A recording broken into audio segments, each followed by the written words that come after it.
नमस्कार।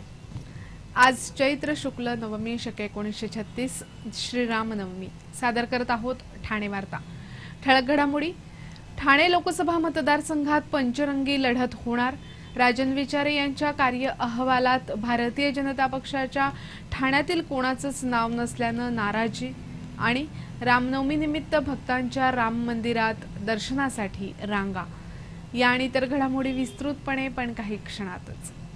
ठाणे वार्ता पहा श्रीस्थानक वाहिनीवर। आता सकाळी 9:15 पासून रात्री 9:15 पर्यंत ठाणे वार्ता, ठाण्यातील पहिलं दृकश्राव्य माध्यम। श्रीस्थानक वाहिनी ठाण्याची स्वतःची वाहिनी। ठाण्यातील घडामोडी, कार्यक्रम, वादविवाद, अगदी गाणी, नाटक याचा आनंद घर बसल्या पहा श्रीस्थानक वाहिनी। आपल्या ठाण्याचं हक्काचं व्यासपीठ श्रीस्थानक वाहिनी। ठाणे वार्ता आता संकेतस्थळावर देखील ठाणेवार्ता.com वर क्लिक करा आणि ठाण्याच्या घडामोडी जाणून घ्या। ठाण्यातील पहिलं ऑनलाईन माध्यम ठाणेवार्ता.com। नमस्कार मंडळी, दर रविवारी पाहायला विसरू नका। नमस्कार मंडळी, आपल्या प्रश्नांचं थेट उत्तर। ठाणे वार्ता पहा श्रीस्थानक वाहिनीवर। आता सकाळी 9:15 पासून रात्री 9:15 पर्यंत ठाणे वार्ता, ठाण्यातील पहिलं दृकश्राव्य माध्यम। ठाणे लोकसभा मतदारसंघात अपेक्षेनुसार पंचरंगी लढत होणार असून विद्यमान खासदार संजीव नाईक ही जागा कायम राखणार की शिवसेना ही जागा खेचून घेणार की आणखी काही धक्कादायक निकाल लागणार याकडे राजकीय पंडितांचं लक्ष लागून राहिलंय। ठाणे लोकसभा मतदारसंघात जवळपास 30हून अधिक उमेदवार निवडणुकीच्या रिंगणात आहेत। मात्र राष्ट्रवादी काँग्रेस, शिवसेना, महाराष्ट्र नवनिर्माण सेना, आम आदमी, धर्मराज्य पक्ष हेच खरे प्रमुख पक्ष आहेत। सध्याचं वातावरण पाहता शिवसेना आणि राष्ट्रवादी काँग्रेसमध्ये जोरदार लढत होईल असं दिसतंय। मात्र महाराष्ट्र नवनिर्माण सेना, आम आदमी आणि धर्मराज्य पक्ष किती मतं मिळवतात यावर निकालाचा लोलक हलणार आहे। विद्यमान खासदार असण्याचा संजीव नाईक यांना फायदा आहे। राष्ट्रवादीतील सर्व गटातटांनी प्रामाणिकपणे काम करून त्यांना साथ दिल्यास त्यांचं पारडं भारी ठरू शकतं। तर शिवसेनेबाबत एकनिष्ठ कार्यकर्त्यांची फळी ही राजन विचारे यांची जमेची बाजू आहे। मात्र कल्याण लोकसभा मतदारसंघात प्रचारासाठी जाणारे शिवसैनिक हे राजन विचारे यांना त्रासदायक ठरू शकतात। शिवसेनेचे महत्त्वाचे नेते, पदाधिकारी, कार्यकर्ते या सर्वांनी कोणत्याही परिस्थितीत कल्याण मतदारसंघ राष्ट्रवादीच्या आनंद परांजपे यांकडून खेचून आणण्याचा चंग बांधला असल्यामुळे विचारे यांना शिवसेनेची कुमक काहीशी कमी पडत असल्याचं दिसतंय। गेल्या वेळच्या निवडणुकीप्रमाणे महाराष्ट्र नवनिर्माण सेनेच्या उमेदवारानं लाखाहून अधिक मतं खाल्ल्यास त्याचा फटका राजन विचारे यांनाच बसणार आहे। त्यातच यंदा आम आदमी आणि धर्मराज्य पक्षानेही जोर लावल्यामुळे राजन विचारे काहीसे अडचणीत आले आहेत आणि याचा फायदा सरतेशेवटी संजीव नाईक यांनाच होणार आहे। मात्र संजीव नाईक या सर्वाचा फायदा कसा करून घेतात यावरच त्यांचं यश अवलंबून आहे। ठाणे लोकसभा मतदारसंघातील शिवसेनेचे उमेदवार राजन विचारे यांच्या कार्य अहवालात भारतीय जनता पक्षाच्या एकाही नेत्याचं नाव नसल्याबद्दल ठाणे शहर भारतीय जनता पक्षाचे माजी अध्यक्ष मिलिंद पाटणकर यांनी स्पष्ट नाराजी व्यक्त केली आहे। ठाणे शहर भारतीय जनता पक्षामध्ये बरेच गट आहेत, मात्र अनेकदा हे गट सुप्त स्वरूपात असतात। पण परिवहन समिती सभापती पदाच्या निवडणुकीनंतर भारतीय जनता पक्षामध्ये उघड 2 गट पडले आहेत। एक गट पाटणकर समर्थकांचा आणि दुसरा गट पाटणकर विरोधकांचा। यामुळे शिवसेनेच्या नेत्यांनाही कोणत्या गटाकडे जायचं असा प्रश्न पडत असतो। राजन विचारे यांनी निवडणुकीच्या तोंडावर आपला कार्य अहवाल प्रकाशित केला। या कार्य अहवालात महायुतीतील सहकारी या शीर्षकाखाली अगदी नवी मुंबई, मीरा भाईंदर येथील भारतीय जनता पक्ष अध्यक्षांची छायाचित्र आहेत। पण राजन विचारे ज्या मतदारसंघातून निवडणूक लढवत आहेत त्या ठाणे शहरातील कोणत्याही नेत्याचं नाव अथवा छायाचित्र अथवा प्रमुख व्यक्तीचं नाव प्रसिद्ध करण्यात आलेलं नाही। भारतीय जनता पक्षामध्ये असलेले वादविवाद हे अंतर्गत आहेत, त्याचा शिवसेनेशी काहीही संबंध नाही। त्यामुळे शिवसेनेनं भारतीय जनता पक्षाच्या काही नेते कार्यकर्त्यांची छायाचित्र छापणं आवश्यक असल्याचं मत पाटणकर यांनी व्यक्त केलंय। या प्रकाराबद्दल सर्वांनी मिळून अथवा स्वतंत्रपणे निषेध नोंदवण्याची गरज मिलिंद पाटणकर यांनी आपल्या फेसबुक पेजवर व्यक्त केली आहे।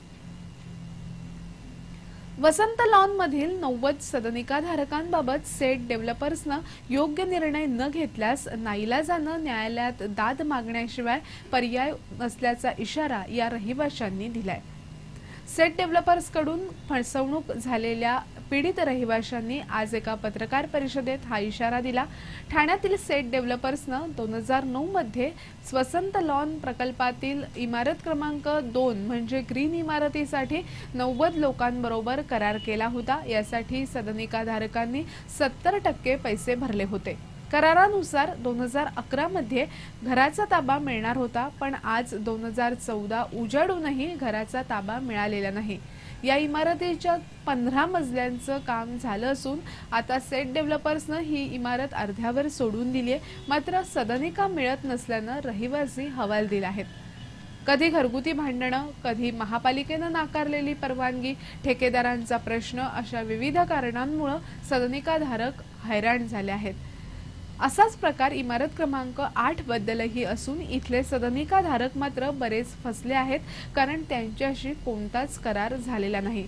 सर्व थरावर दाद मागूनही सेट डेव्हलपर्स दाद देत नसल्याचा येथील सदनिकाधारकांचा आरोप आहे। सेट डेव्हलपर्सनं या इमारतीचं बांधकाम जोता प्रमाणपत्र न घेता केल्यानं त्यांना महापालिकेनं 2,85,00,000चा दंड ठोठावलाय। एकीकडे आर्थिक परिस्थिती खराब असल्याचं सांगून सदनिकाधारकांची बोलवण केली जात असताना दुसरीकडे मात्र ॲव्हलॉन प्रकल्पाची जोरात नोंदणी सुरू असल्याचा सदनिकाधारकांचा आरोप आहे। या सदनिकाधारकांनी साधारणतः 4,000 रुपये दरानं सदनिका विकत घेतल्या होत्या। आता या जागेचा भाव चौरस फुटाला 10,000 झालाय। सेट डेव्हलपर्सनं पैसे वाढवून द्या, अन्यथा 9% व्याजानं पैसे परत घ्या असा पर्याय सदनिकाधारकांसमोर ठेवला होता। सेट डेव्हलपर्स अतिशय उद्धट वर्तणूक करत असल्याचा सदनिकाधारकांचा आरोप असून न्यायालयात गेल्यास काम थांबवण्याची धमकीही दिल्याचं या पत्रकार परिषदेत सांगण्यात आलं। त्यामुळे आता न्यायालयीन कारवाईशिवाय पर्याय राहिला नसल्याचा इशारा सदनिकाधारकांनी दिलाय। ठाणे वार्ता पहा श्रीस्थानक वाहिनीवर। आता सकाळी 9:15 पासून रात्री 9:15 पर्यंत ठाणे वार्ता, ठाण्यातील पहिलं दृकश्राव्य माध्यम। आपला परिसर स्वच्छ आणि सुंदर ठेवण्यासाठी ठाणे महापालिकेत सहकार्य करा। ओला सुका कचरा वेगवेगळा जमा करा आणि रोगराईपासून मुक्तता मिळवा। अगं ए गौरे, आज मतदानाचा दिवस आहे ना, चल ना मग मतदानाला। ए चल, चला चला। काय कुठे निघाला तेवढ्या सगळ्या जणी? आम्ही मतदान करायला निघालो आहोत। महिलांनी जास्तीत जास्त प्रमाणात मतदान केलेच पाहिजे आणि आता महिला मागे राहणार नाहीत। ठेवा तुमच्यापाशी, पण मत कोणाला द्यायचं कळलं ना? आम्हाला पैसे नकोत। एवढा स्वाभिमान का नसावा? आम्ही जागृत मतदार आहोत। चला ग। कोणत्याही प्रलोभनाला बळी न पडता मतदान करा। श्रीस्थानक वाहिनी, ठाण्याची स्वतःची वाहिनी। ठाण्यातील घडामोडी, कार्यक्रम, वादविवाद, अगदी गाणी, नाटक याचा आनंद घर बसल्या पहा श्रीस्थानक वाहिनी। आपल्या ठाण्याचं हक्काचं व्यासपीठ श्रीस्थानक वाहिनी। ठाणे वार्ता आता संकेतस्थळावर देखील ठाणेवार्ता.com वर क्लिक करा आणि ठाण्याच्या घडामोडी जाणून घ्या। ठाण्यातील पहिलं ऑनलाईन माध्यम ठाणेवार्ता.com। डॉक्टर आणि रुग्णांचं पिढ्यानपिढ्यांचं जिव्हाळ्याचं नातं म्हणजेच डॉक्टर बेडेकर हॉस्पिटल। आता अत्याधुनिक सोयी सुविधा आणि तंत्रज्ञान युक्त वंध्यत्व निवारण केंद्रात IVF आणि टेस्ट ट्यूब बेबीचीही सुविधा। डॉक्टर बेडेकर हॉस्पिटल, महर्षी कर्वेपथ, ठाणे। 65 वर्षांची निरंतर सेवा। ठाणे वार्ता पहा श्रीस्थानक वाहिनीवर। आता सकाळी 9:15 पासून रात्री 9:15 पर्यंत ठाणे वार्ता, ठाण्यातील पहिलं दृकश्राव्य माध्यम।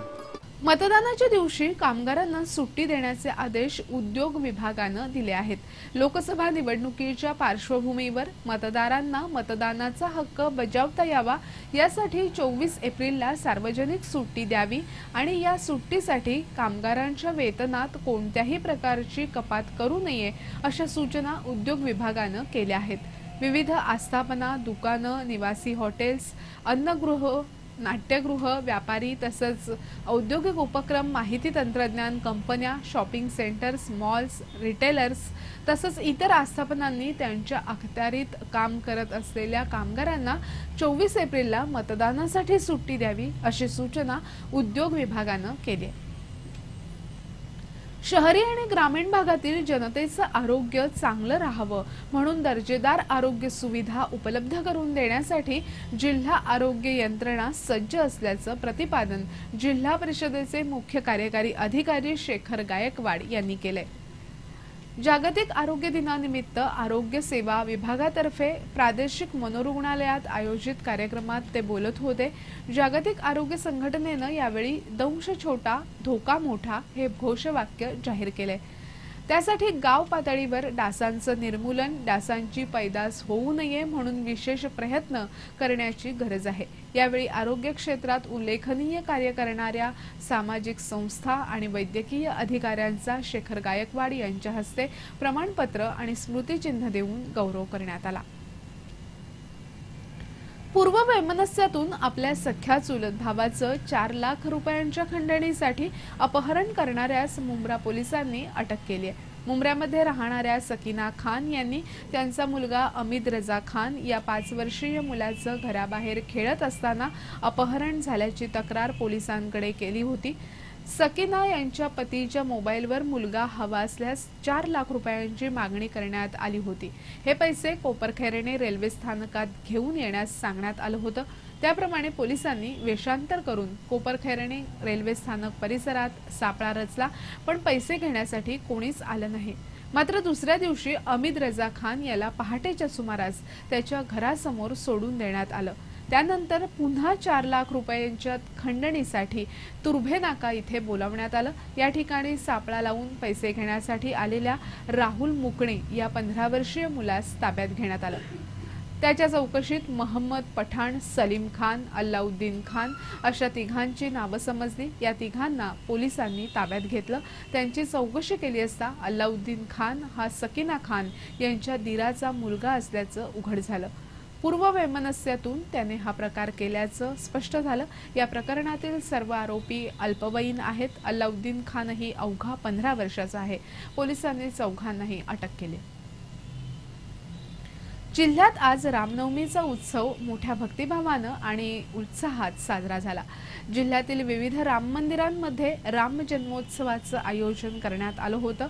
रामनवमी निमित्त भजन, कीर्तन, रामकथा, प्रवचन अशा विविध धार्मिक कार्यक्रमांचं आयोजन करण्यात आलं होतं।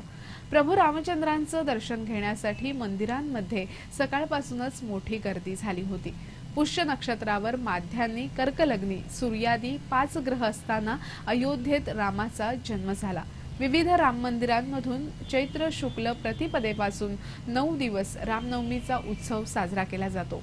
या निमित्तानं राम मंदिरांमध्ये रोषणाई करण्यात आली होती। डोंबिवलीतही रामनवमी उत्सव भक्तिभावानं साजरा झाला। भिवंडी जवळील कोन येथील तसंच कल्याणमधील विविध राम मंदिरात रामनवमी साजरी झाली। कल्याणमधील पारनाक्यावरील पुरातन राम मंदिरातील रामनवमी विशेष प्रसिद्ध आहे।